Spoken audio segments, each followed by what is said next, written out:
Sid, I am so excited to have you on the podcast today. Thank you so much, Sarah. Great to be with you. Yeah. So, as everybody hops on and starts listening and they hear, I want to go ahead and let you know, as someone who grew up in South Georgia in the early 90s, this is truly an honor to be able to chat with you and have this conversation. Well, thanks, Sarah. I mean, it was, you were probably about 2 or 3 years old whenever, I was there, but at the same time, I thank you for letting me know that you still remember a little bit. Yeah. Well, I appreciate you thinking I was that young during that time. But, about around the time that you were playing for the Braves, and we'll get into a little bit more of that as we continue our conversation, I was probably around 8 or 9 years old. And Okay. so we made plenty of trips to Atlanta. And, as I think about your time playing there, there was actually one game. I came to the game with a sign that said, "Sid, hit one to this kid." Did I? Ooh, no, you didn't. I was so bummed. But that was just something that was a truly amazing experience to be there to, watch you play. But one of those things is it didn't happen as quick as you thought it was going to, playing in the What's, major leagues. oh, no, absolutely not. I mean, Yeah. again, I got signed 1981 by the Los Angeles Dodgers in the second round of the June draft. And that was a long time ago. I mean, good grief. I mean, we're looking at what, 40 years? Yeah. 40 years now? Is Yeah. that right? Wow. That's, I mean, I still think 1990 is 10 years ago. So, that's, that's probably about right. but I mean, at the same time, I mean, moved up through the organization very, very quickly. Yeah. But went to AAA and kind of stalled out there. And I was basically used as an insurance policy. When somebody went on a disabled list, I'd go up, and when they got healthy, I'd come back down. And so it was a very, very difficult run for somebody that thought at one point in time that I was ready to play in the major leagues. But I quickly learned, as I've shared, I mean, I quickly learned that I wasn't going to play for the Dodgers because Tommy Lasorda, the manager for the Dodgers, Yeah. like Red Brock, that was there at the time, and Al Campaign as a general manager, like Franklin Stubbs, that was coming right behind me. So I knew, humanly speaking, that I wasn't going to be playing for the Los Angeles Dodgers. So it did take a little bit. And actually, it got to the place in 1985 when I started with them, and then they sent me back down to AAA, that I was that close to quitting if it wouldn't have been for my beautiful wife to challenge me to, stay in there for one more season. Yeah. I might have been going home. So I'm thankful that she challenged me, and I took the challenge, and everything started to work out. Yeah. And, I think I've heard your story a little bit about how, out of high school, you had this vision of, hey, I'm going to be drafted right out of high school. Well, I mean, and again, I want you to know that, I mean, that really didn't happen until my senior year. I wasn't really expecting anything professionally until my senior year, when a scout came to me and said, you have a chance to be drafted. And I love to play the game of baseball. I love basketball as well, but I really had no ambitions whatsoever as far as playing any place, after high school, until that scout told me that there might be a chance. And then my focus kind of changed, and was looking forward to, after high school, being drafted. And I think a lot of times our student athletes now, there are students who think, oh, I have to make this decision my freshman or sophomore year. Yeah. But it's really not the case. Like, I mean, you could still be thinking about what does life look like after high school sports wise, even going into your junior or senior year. Because Yeah, I mean, again, that's the way things have changed so dramatically right now. I mean, the college coaches used to be that they wouldn't go out and get it and get nothing but seniors. Now, college coaches will go out there and find somebody in the ninth grade, and have them sign a letter of intent to go to their school. And it's really put a lot of pressure on these kids. Number one, to play one sport, which I disagree with. And number two, just for the fact that the parents, I mean, and the kids have to make such a huge decision so early in life that it doesn't really need to be that way. And again, just understand this: there are so many kids from the ninth grade to the 12th grade that they stop, they plateau. I Yeah. mean, and now the coach is sitting there saying, well, shoot, I can't bring you. I mean, and so they have to find a way not to bring them, or the other kid or the student gets to the place where he really expands and he gets better offers from different places, and Hmm. he breaks off with the team that he originally wanted to go or said he was going to go with. So Yeah. I mean, if again, if they would just wait till 11th or 12th year, but I mean, everybody is trying to get in there as quick as they possibly can. Yeah. And, with you, like you were hearing that information like your senior year and you're thinking, I'm going to get drafted. Like, I'm not going to play in college. I'm heading to the big leagues. I did. I mean, but unfortunately, that didn't happen. I mean, Right. and at that point in time, I was really stuck out in the middle of a creek without a paddle, and thankfully, I had a guidance counselor that said, "Sid, what if professional ball doesn't happen? What are you going to Mm, do?"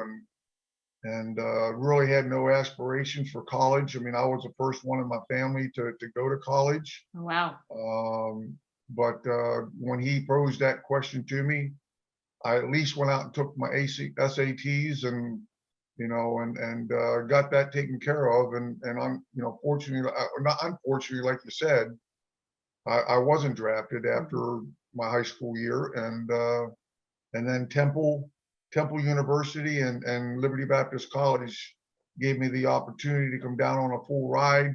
Temple was only tuition and books. Liberty Mm, was everything. yeah. And coming from a family that couldn't afford college, I chose the route to go to Liberty Baptist College. And as much as I didn't want to do it, it was the best thing that probably could have ever happened to me. Yeah.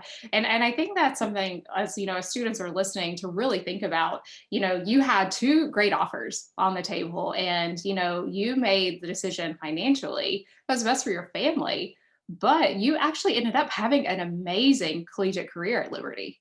I did. I mean, and something for the young people to be thinking about as well. In NCAA Division One baseball, they only get 11.7 That's scholarships. right. That's right. I mean, and the inner city, kids that are so many great athletes in there. What would you rather go for? A basketball scholarship that you're going to get a full scholarship, Hmm. a football scholarship that you're going to generally get a full scholarship, That's right. or a baseball scholarship that you might get a half a scholarship. Most of them are a quarter of a scholarship, and I do think that it's wrong Mhm. for NCAA to really hammer baseball in that way.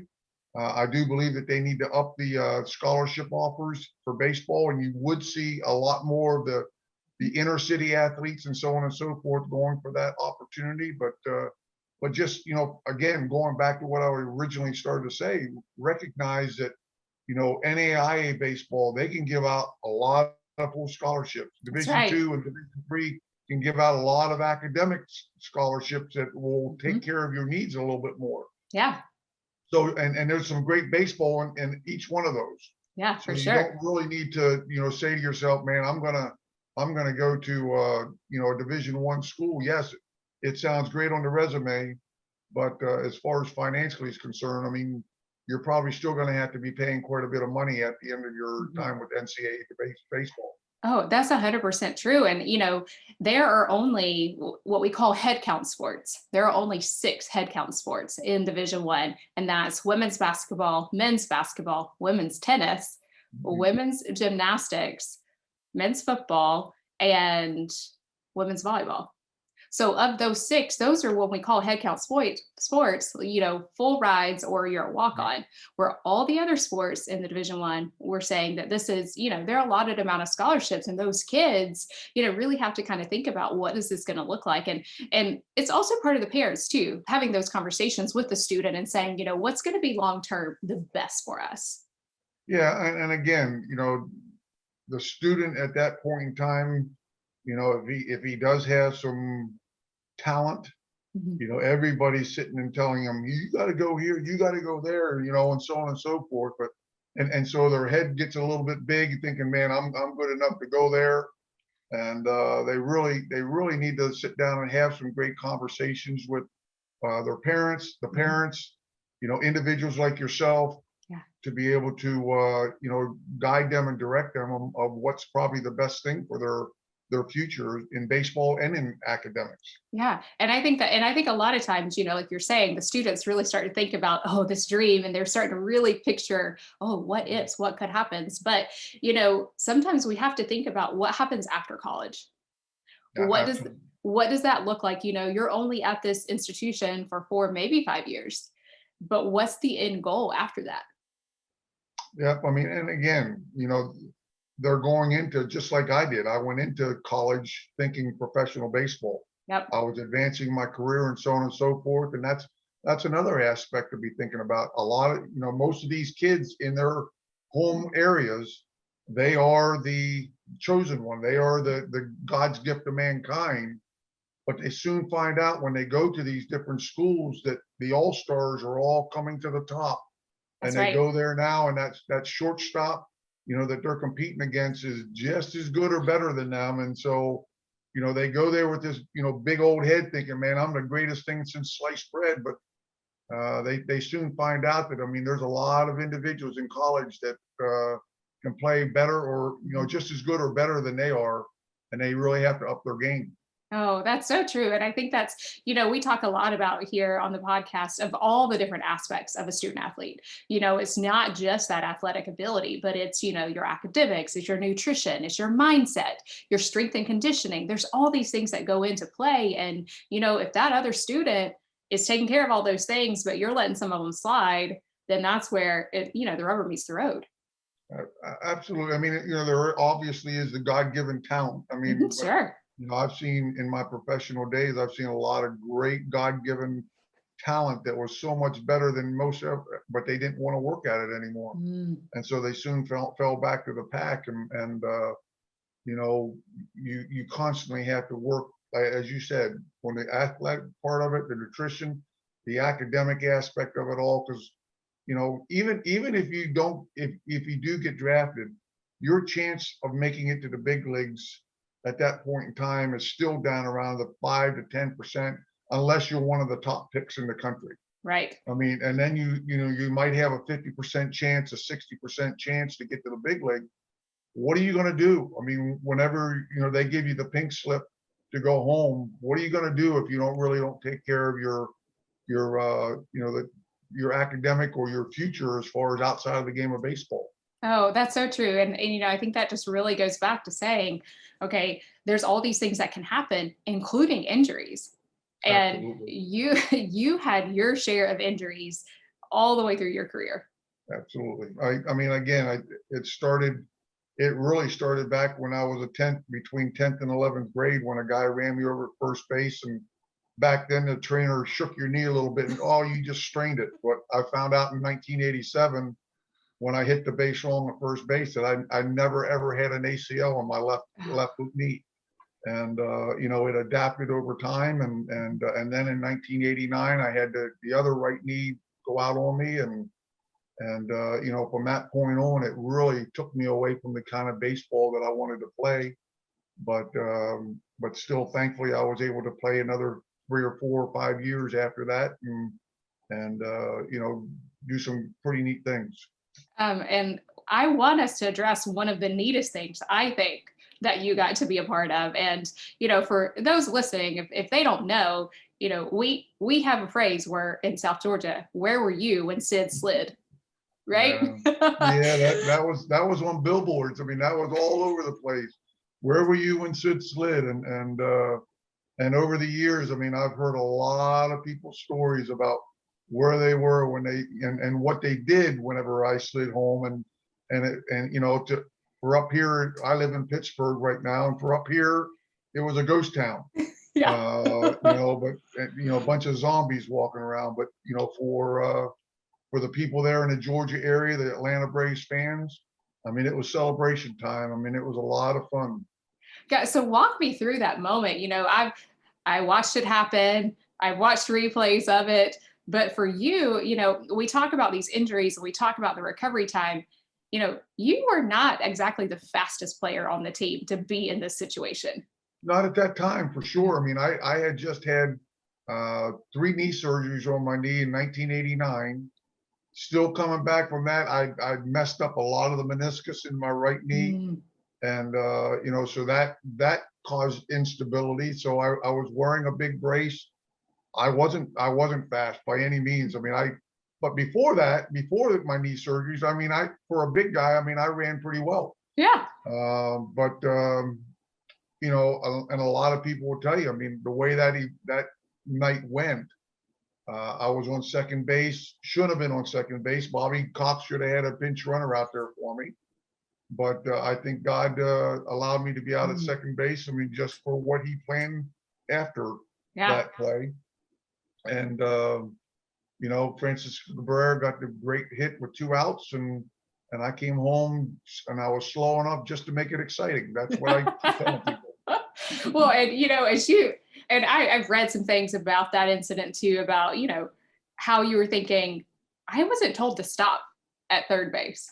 I don't even know. I don't know if I was or not. I mean, to this day, I mean, Jimmy Williams, I don't know if he had his arm going or not. But in the game of baseball, you always recognize, you put the pressure on the defense. I mean, for me to stop at third base and expect somebody to get a hit or a walk to bring me in is not easy. You're going against a closer. That's right. So you always put pressure on the defense, and with 2 outs, I didn't have to worry about where the ball was hit.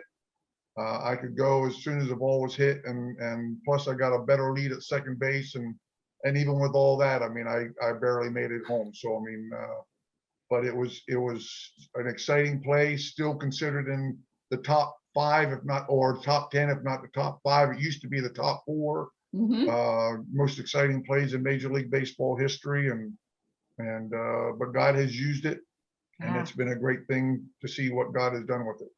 Which I think is so, something I love for our students to think about is, how are you being used in those moments? There are fans, there are family members, there's everybody watching you. And it's really and truly how you carry yourself after those moments. Absolutely. I mean, that's to stay humble in situations, to, not think of yourself as being something great, and just giving credit to your teammates, giving credit to those around you, giving credit to the Lord for the talent that he's given you. I mean, that's what really needs to happen. I mean, not being self-centered and, cocky and so on and so forth. I mean, just recognize, and even your parents, your parents, for all that they put up with, all that they did for you in order to get you to the place that you're at right then and there. I mean, man, the parents, I mean, got to be given a lot of thanks and praise for putting up with all the junk, and all the money. I mean, again, I think, Sarah, I mean, shoot, with travel baseball and so on and so forth, I mean, parents can spend $5,000-$6,000 a year on their kids. They could have easily put that money away in an education fund and had your school paid for. But they traveled around because they loved seeing you do what you were doing. But you really got to give thanks to them for what they've done.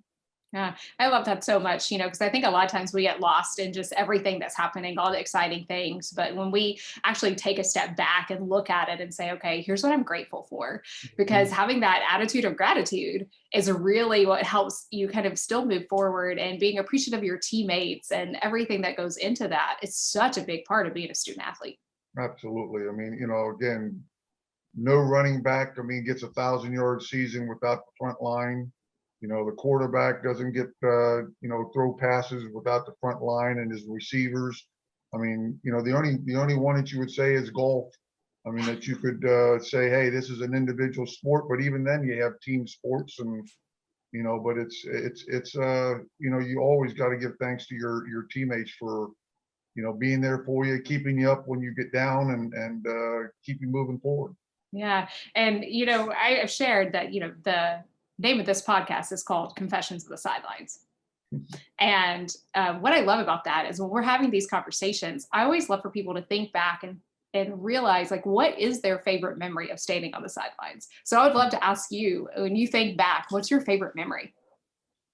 Well, I think my favorite memory in that regard, Sarah, is actually when I played with Houston Astros in 1994. And I didn't start because I had a great first baseman playing in front of me and Jeff Bagwell. But I had a chance that year to sit on the bench with Andy Stankiewicz. Oh, I mean, yeah. it was kind of like a Mutt and Jeff thing. I mean, here I am this tall and he's this tall, but I mean, literally him and Kevin Bass and I would sit on the bench, and we would have some of the greatest conversations as far as the Lord's concerned. And it was truly the best year baseball wise of just growing spiritually, thinking about my two friends and all that we were able to accomplish that way. Oh, that is just like the neatest thing, to be able to build that camaraderie and have those really deep conversations and really grow as a person. Yep, absolutely. I mean, that's, again, as I am a chaplain right now for a trucking company here, PGT Trucking. I mean, and every week, I mean, I go down there and I challenge the new drivers that are coming in, and I said, "Are you a man of integrity? Could I shake your hand? Could I shake your hand in a contract and not have to worry about having documents all over the place, and you'll get the job done for me?" That to me is a true aspect of integrity. And so I make them think. I mean, but that's what it's all about. Yeah. And I think as our student athletes are going through this process and thinking about, I'm going to take my game to the next level, having that in the back of their mind is like, am I showing integrity in all of these moments? Am I Well, representing like who I am and what I stand for? Sarah, just understand this. I mean, there's a lot of scouts out there that if they see an arrogance or a cockiness or, something that they think, man, this kid's uncoachable. He just thinks too much of himself. They'll cross them right off the list, no matter how good they are. Yeah. Because I mean, you need to be a team player in order to play at least college sports. I mean, professional sports in baseball is truly getting away from the team aspect. I mean, you got to hit home runs. You don't worry about getting the guy over from second base anymore to third base with no outs.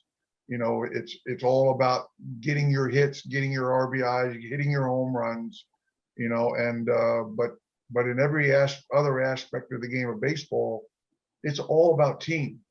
I mean, there's no, and as the old saying, I mean, there's no I in team. Yeah.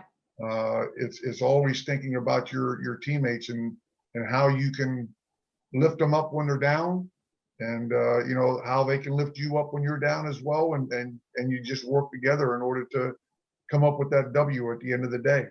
Yeah. Oh, that's such a great wisdom. And I think, for parents listening, just to continue to remind your student athletes about that as they're traveling and they have college coaches and even college or, professional scouts looking out for them. Absolutely, Sarah. Yeah.